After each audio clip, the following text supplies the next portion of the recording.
Salut la Pragmateam et bienvenue sur la micro-ferme. Alors ici on peut faire pousser tout un tas de choses, mais ce qu'on peut pas faire pousser, c'est cette chaîne. Et je t'invite pour nous y aider à t'abonner, à liker, à partager.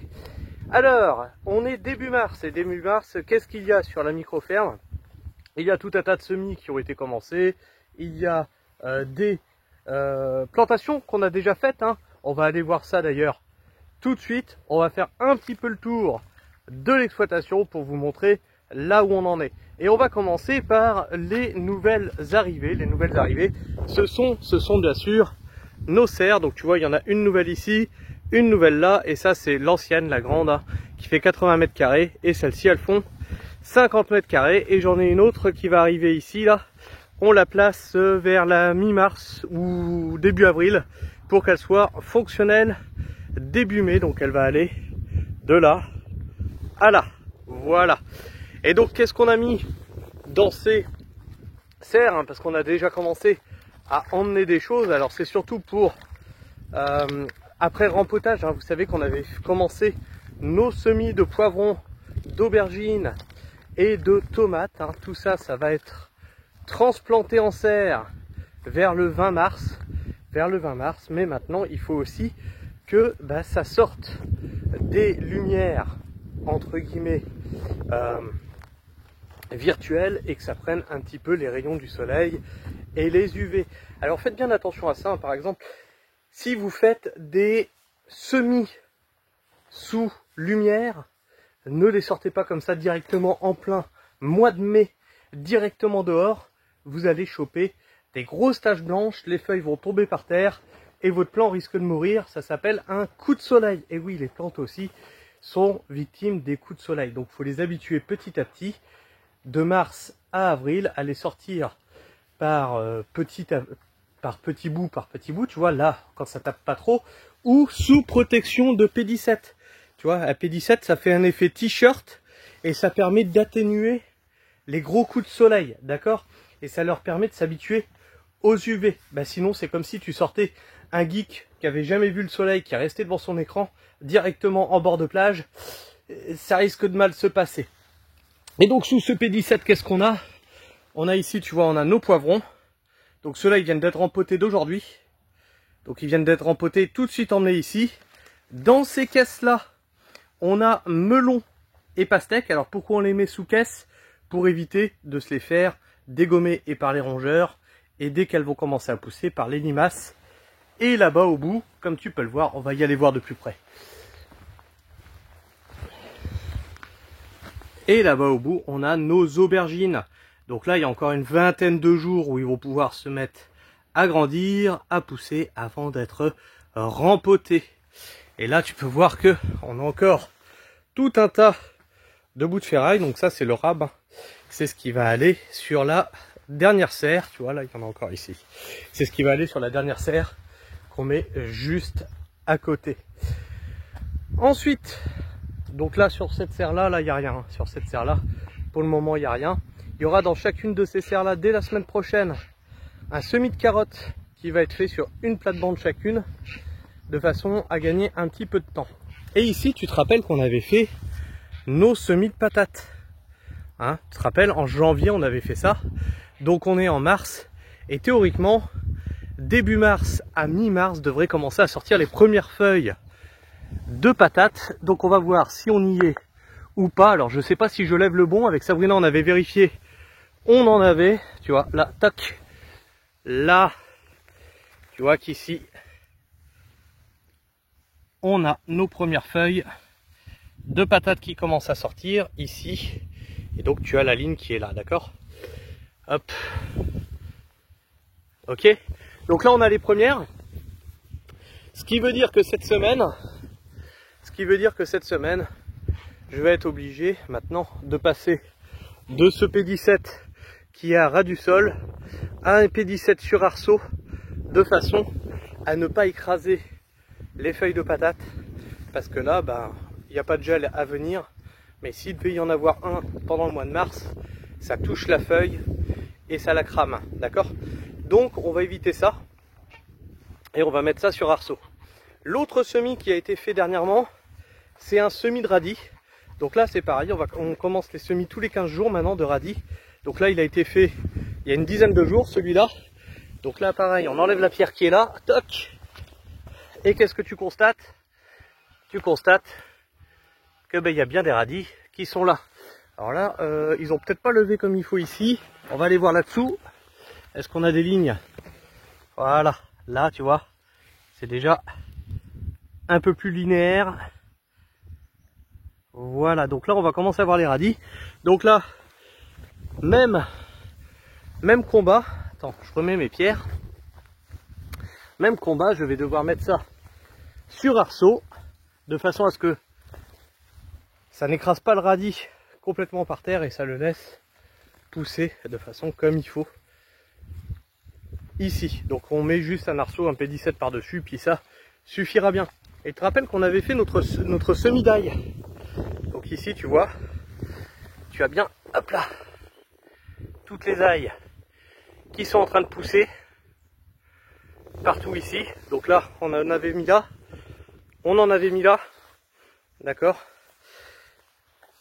Là d'ici la semaine prochaine on passera un petit coup de, alors je sais pas si tu les vois bien, on passera un petit coup d'outils juste pour désherber entre les rangs. Il n'y a pas encore grand chose, mais on va éviter d'attendre que ça s'enherbe et qu'il y ait grand chose justement, parce qu'après après t'es emmerdé si tu fais pas ça dans les temps. Après tu es emmerdé.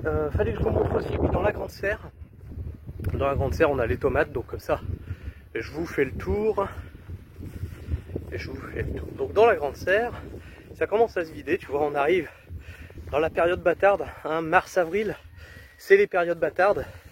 Donc là, tu te rappelles que cette serre là, on vous avait fait le bilan de quand on était revenu de vacances. Donc tu vois que des navets, il y en a quasiment plus, là il en reste un petit peu là-bas. Il reste les choucals qui sont là. Et on a refait une plantation de salade ici. Donc ça va dégager jusqu'au mois de mai, tu vois. Ça va dégager jusqu'au mois de mai les salades. Et on plantera nos tomates dans cette serre là, qui sont ici. Alors t'inquiète pas, elles sont un peu couchées, c'est parce qu'elles viennent de recevoir un arrosage, ce qui est tout à fait logique. Et tu vois que mes pieds de tomates sont vraiment pas dégueulasses. Ils sont dans un normalement bel état, s'ils reçoivent pas des grandes quantités d'eau sur la gueule. Là demain ils seront déjà debout. Et il y a encore une fois une vingtaine de jours à attendre avant le repiquage final dans la serre. Donc ça sera entre les salades, ici ça sera directement entre les salades. Comme ça on continue à faire une récolte de salade ici en même temps qu'on a nos tomates. Et ici les navets vont dégager et on mettra les tomates, en plus de mettre des concombres en interrang, de façon à on a une place limitée en serre et donc il faut cette place qu'elle soit hyper productive. Alors on va arriver pareil là on arrive sur les fins, vraiment toutes les fins. Tu vois en bas là-bas, tu as encore des radis d'hiver. Donc là ceux-là ils vont encore. Ceux-là c'est les avant-derniers, tu vois, qui commencent déjà un petit peu à monter. Et donc il nous reste un module encore de 60 mètres carrés à récolter, où eux ça va, ils sont pas encore montés. Et tu vois l'importance de faire vraiment un semis tous les 15 jours, c'est de te permettre vraiment d'étaler sur la montée à graines, parce que sinon après derrière, tu l'as dans le fion quoi. Et ça c'était mes premiers plantations d'ail. Donc vous vous rappelez ici on n'avait pas pu passer de coups d'outils, de coups de motobineuse. Donc ce qu'on avait fait c'était qu'on avait passé un coup de débroussailleur, un coup de désherbeur thermique, et bon c'est pas si mal en vrai pour le boulot que c'est fait, tu vois, c'est pas trop mal. Il n'y a pas eu d'outils qui sont passés. Tu vois que ma terre elle est pas dégueulasse, il n'y a vraiment pas d'outil qui est passé dedans. Et tu vois que niveau enherbement on est peut-être un poil plus emmerdé qu'en bas, mais ça va se faire quand même. C'est surtout en haut là, tu vois, où ça a bien repoussé quand même. Donc là va falloir reprendre ça. Et là où je suis bien content, c'est que tu vois le fait que ma plate-bande soit surélevée, ça permet de pas inonder les ailles, pour éviter le pourrissement. Ça c'est la zone, ici c'est la zone la plus sensible. En fait, parce que j'ai une source qui descend de là, juste à côté de la serre, et qui arrive ici, tu vois. Donc tu le vois bien là, et tu le vois bien là. Toc, et ensuite bah, ça vient s'agglutiner ici, là, toc, et ça dégouline encore plus bas, tu vois. Donc là on va être pas mal, hein. Vraiment là le beau temps est revenu, donc on va commencer à être pas mal. Et puis ces zones là, on les connaît, hein, dès qu'il pleut à grande eau. Si tu regardes, tu vois la zone juste à côté, regarde donc. Tu vois la zone juste à côté, t'es déjà sec en surface. C'est déjà bon à travailler ça, tu vois. Regarde non. Donc là, quand tu te dis que à 1 mètre t'es trempé, et ici t'es pas mal, c'est ouf, hein.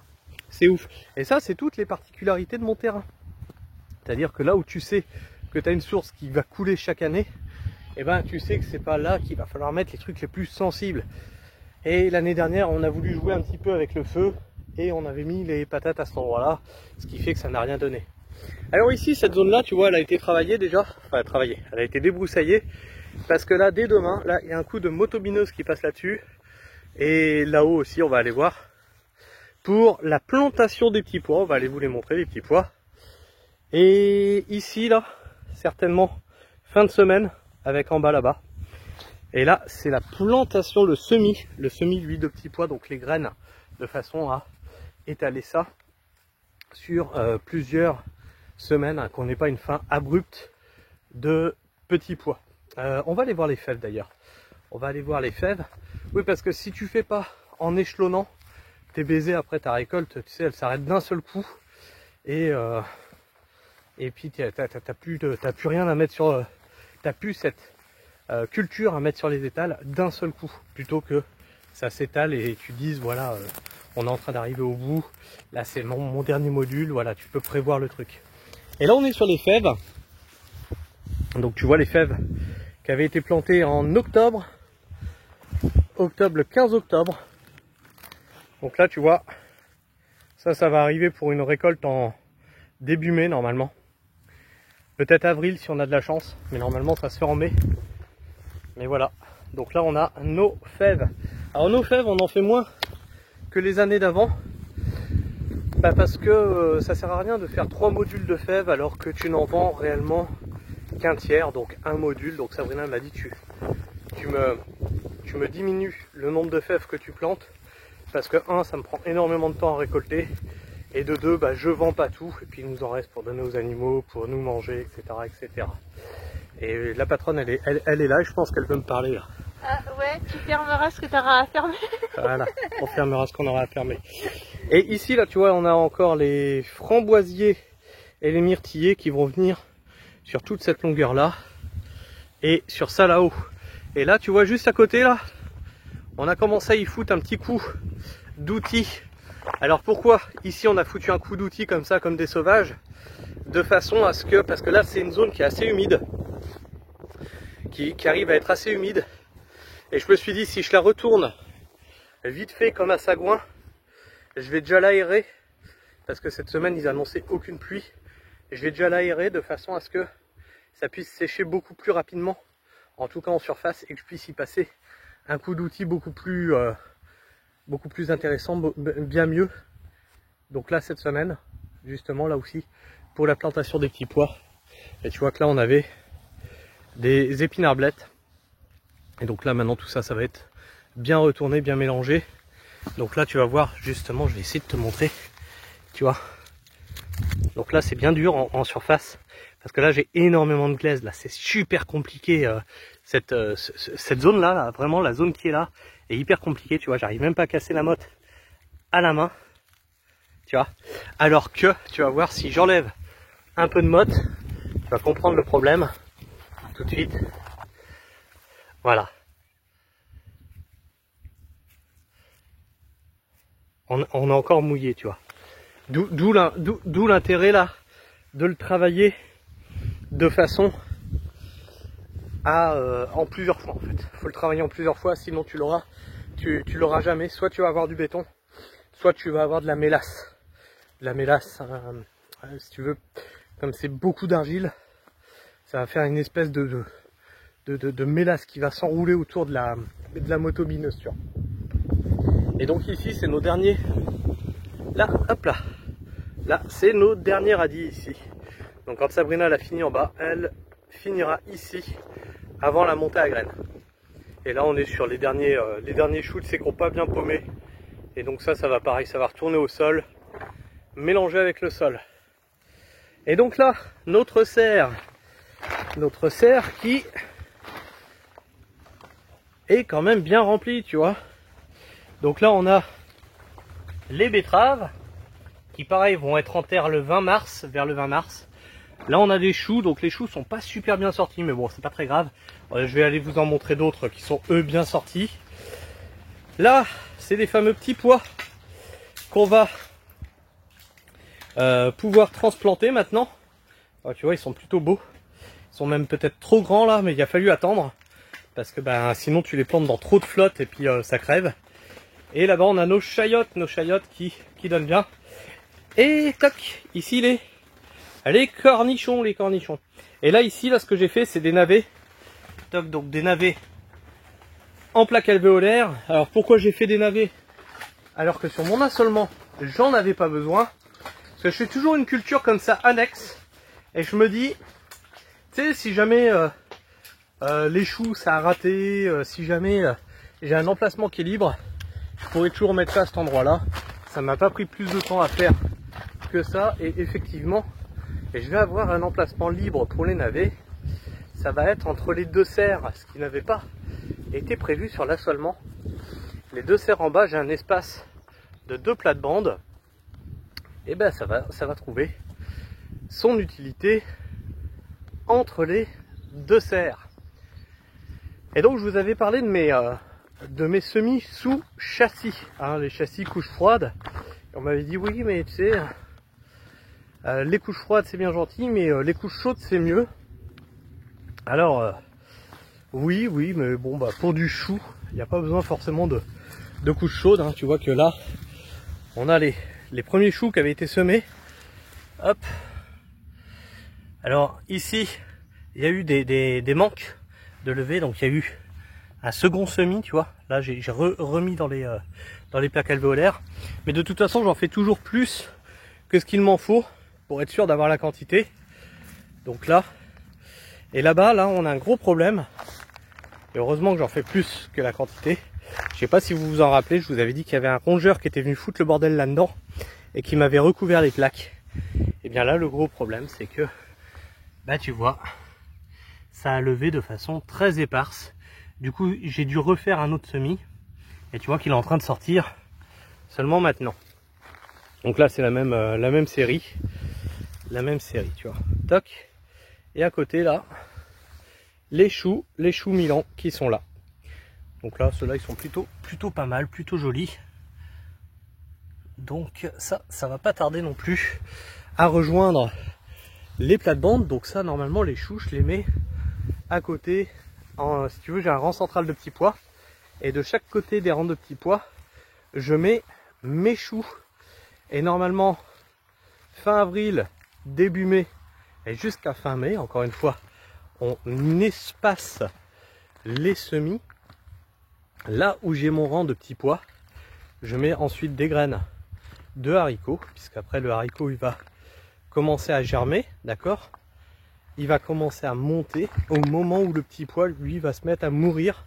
Et donc sur cette zone là, tu vois cette zone là, où j'aurai des filets à ramer comme ça, tac tac tac, et bien il va prendre la place des petits pois, et donc continuer à faire ce mur végétal en centre de plate-bande avec les choux de chaque côté, ce qui permet d'avoir un ombrage pour les choux, parce que ce que le chou il déteste, hein, c'est d'être en plein cagnard constamment. Donc là les choux qu'on va planter normalement vers la mi-mars, c'est des choux qu'on veut récolter vers juin, juillet, août pour les plus tardifs, et on refait un semis ensuite pour les récoltes d'hiver.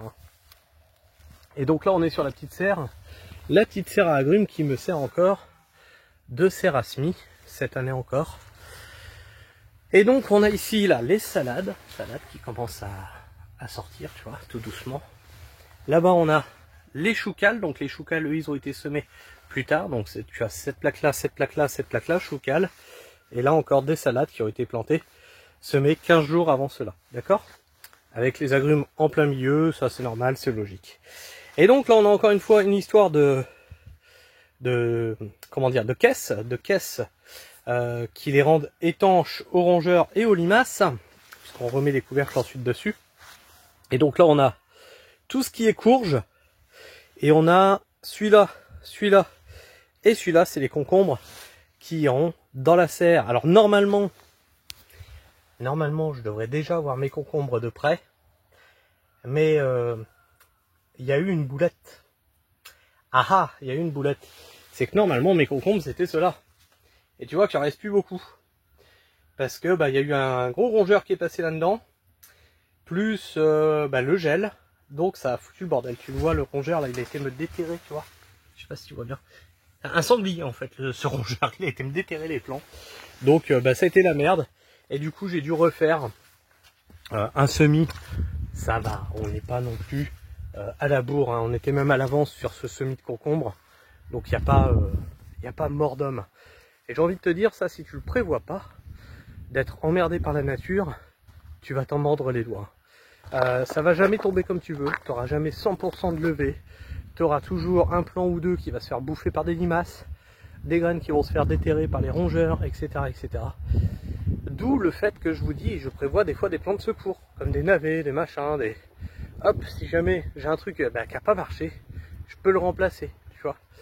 Pareil, j'ai des graines d'haricots tarbés, au cas où, si jamais sur une zone j'ai besoin tac, je peux foutre des haricots tarbés.